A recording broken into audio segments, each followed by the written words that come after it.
Hello students, 7.6 का third question देखिए। इस क्वेश्चन में आपको x और y की वैल्यू गिवन है और dy अपॉन dx ही निकालना है। तो सबसे पहले हम x लिख लेते हैं। हमें क्या गिवन है? Sign t।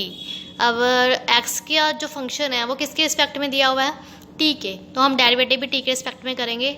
x का डेरिवेटिव t के रिस्पेक्ट में करते हैं तो क्या आता है? साइन t का डेरिवेटिव t के रिस्पेक्ट में क्या बनेगा? कोस t। ठीक है, टी का दोबारा करेंगे तो 1 हो जाएगा। ठीक है, अब हम y पे चलते हैं। y की वैल्यू आपको जो कितनी गिवन है? cos 2t।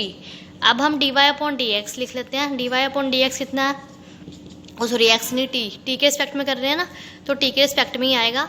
और cos 2t, cos थीटा एक तरह से ये हमारा जो 2t है वो थीटा का काम कर रहा है ना।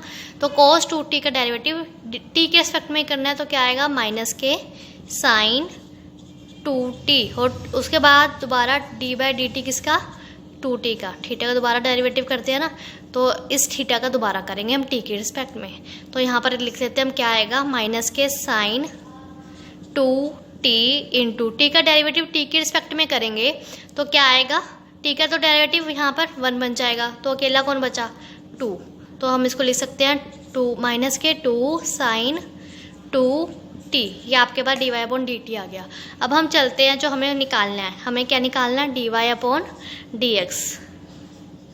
dy अपॉन dx निकालना है तो dy अपॉन मल्टीप्लाई dx यहाँ लिखा, क्योंकि हमें dy ऊपर चाहिए dx नीचे चाहिए, इसलिए हमने ऐसे लिखा। और यहाँ पर किससे मल्टीप्लाई और डिवाइड करवाएं? अब देखो यहाँ पे क्या फंक्शन एक्स्ट्रा दिया हुआ है? t दिया हुआ है, तो यानी कि dt से ही मल्टीप्लाई dt से ही डिवाइड होएगा। तो dy अपॉन dt। अब आप dy अपॉन dt की वैल्यू पता होना चाहिए। dy अपॉन dt की वैल्यू हमने निकाल ली थी पहले ही, माइनस के 2 साइन 2t आई है, वो हम यहाँ पे वैल्यू पुट कर देते हैं। माइनस के 2 साइन 2t वैल्यू यहाँ पे पुट कर दी, मल्टीप्लाई। ठीक है, dt अपॉन dx, t का डेरिवेटिव x के रिस्पेक्ट में। अब हमने तो लेकिन x का t के रिस्पेक्ट में करा है, तो अगर हम अब देखो dx अपॉन dt की वैल्यू cos t है। अगर यहाँ से मैं इसका उल्टा कर दूँ तो dt अपॉन dx की वैल्यू क्या आएगी? 1 अपॉन cos t। ठीक है, ये हमने इसका क्या कर रहा है? अपोजिट कर दिया, रेसिप्रोकल कर दिया दोनों तरफ। अब dt अपॉन dx की वैल्यू आपके पास ही गिवन हो गई 1 अपॉन cos t। अब इसको हम सिंपल सॉल्व कर देते हैं। माइनस के, अब आपको पता है जो साइन 2t होता है, साइन 2t का फार्मूला क्या होता है? 2 sine t into cos t. 2 sine t into cos t upon में कोस टी यहाँ पर लिखा ही हुआ है। ठीक है, अब कोस टी से कोस टी कैंसिल हो गया, तो यहाँ पर क्या बचा? माइनस के 4, 2 2 जा 4 हो गया ना, माइनस के 4 साइन t। तो ये आपका आंसर आ गया, माइनस के 4 साइन t। ठीक है, तो आपको ये फार्मूला याद होना चाहिए। मैं यहाँ पे लिख देती हूँ, साइन 2 थीटा का फार्मूला होता है 2 साइन थीटा इंटू में कोस थीटा।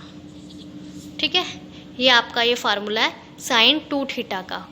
तो ये आपके पास किसकी वैल्यू आ गई? dy अपॉन dx की वैल्यू आ गई माइनस के 4 साइन t। ठीक है, ये हमने इसको सॉल्व कर दिया और बहुत ही एक्यूरेट आंसर आया, माइनस के 4 साइन t। अब बहुत पैरामीट्रिक फंक्शन को हमेशा याद रखना, ऐसे ही सॉल्व करेंगे। जिसकी वैल्यू जिसके रिस्पेक्ट में दे रखी है हम उसी का डेरिवेटिव कर देते हैं उसी के रिस्पेक्ट में।